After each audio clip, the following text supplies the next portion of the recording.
Isang mapagpalang araw po muli sa ating lahat. So welcome back to our 365 daily devotions. So today is August 22 and today is Thursday. So galing kami kanina sa church kasi Thursday, di ba, may church kami.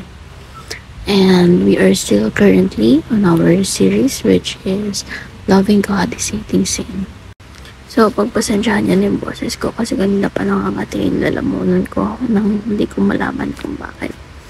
So, going back to our devotion for today, ang topic natin is the gospel for the LGBTQIA++. So, in connection to our topic for today, ang Bible verse natin tatalakayin ay ang John chapter 14 verse 15.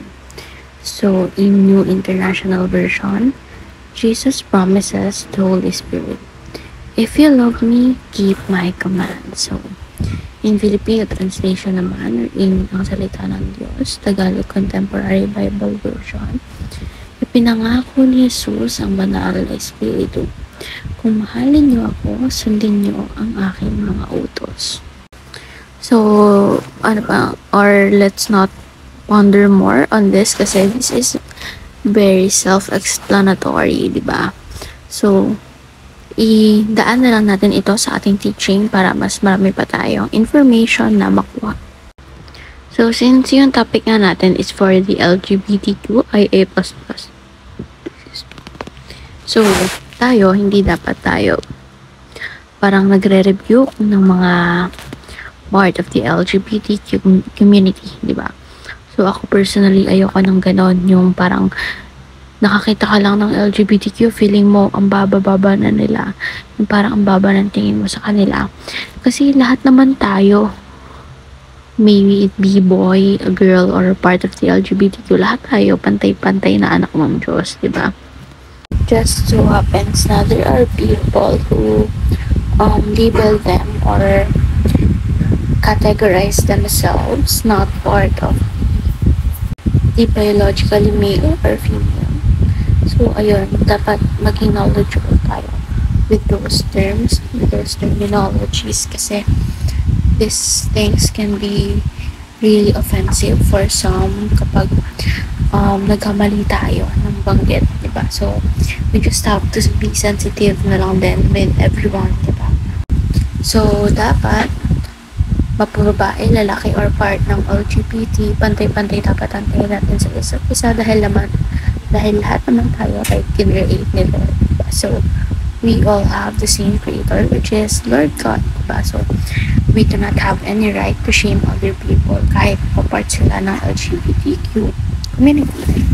So, para dito sa unang teaching natin, knowing Christ leads to loving Christ. So, just like the case with our parents, diba? Kapag kilala natin yung parents natin, diba? And we are in favor with them, diba? So, napakadali nilang mahalin, diba? So, naturally, tayo minamahal natin yung parents natin kasi kilala natin sila and nire-recognize natin sila as our parents, diba? So, like sa work, sa workplace, if kilala mo yung boss mo and gusto mo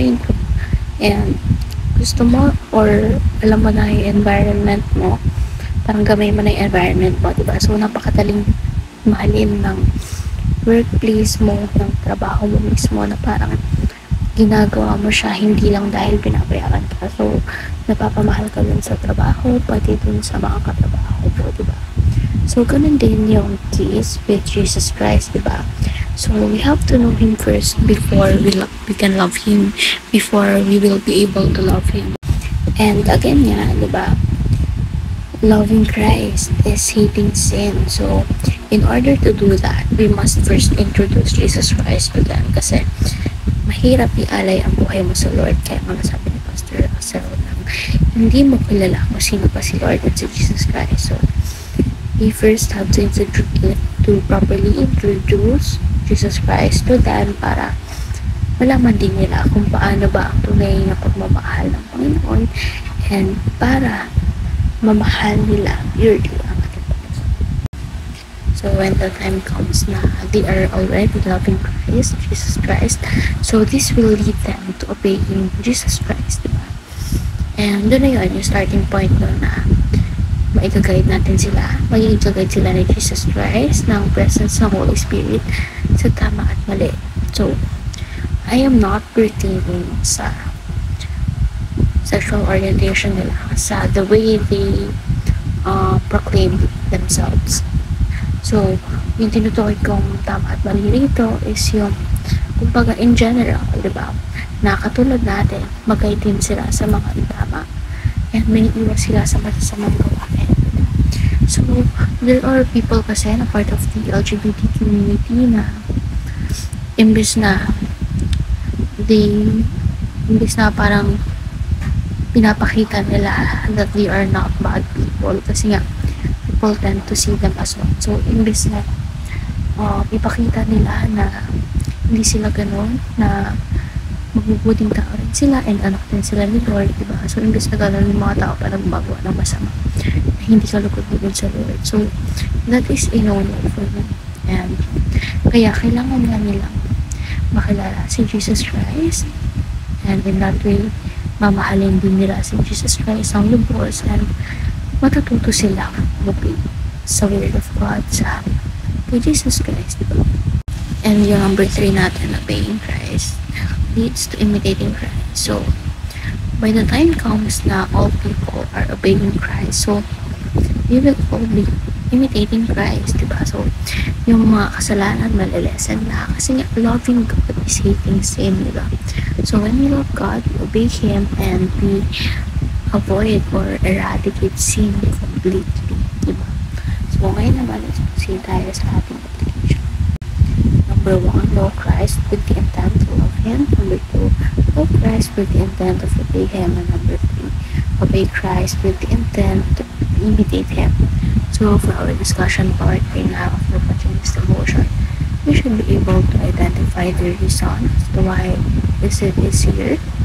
To obey God and hate sin when we love God. So, ay naman mo for our devotion for today, and I hope na may natutunan tayo.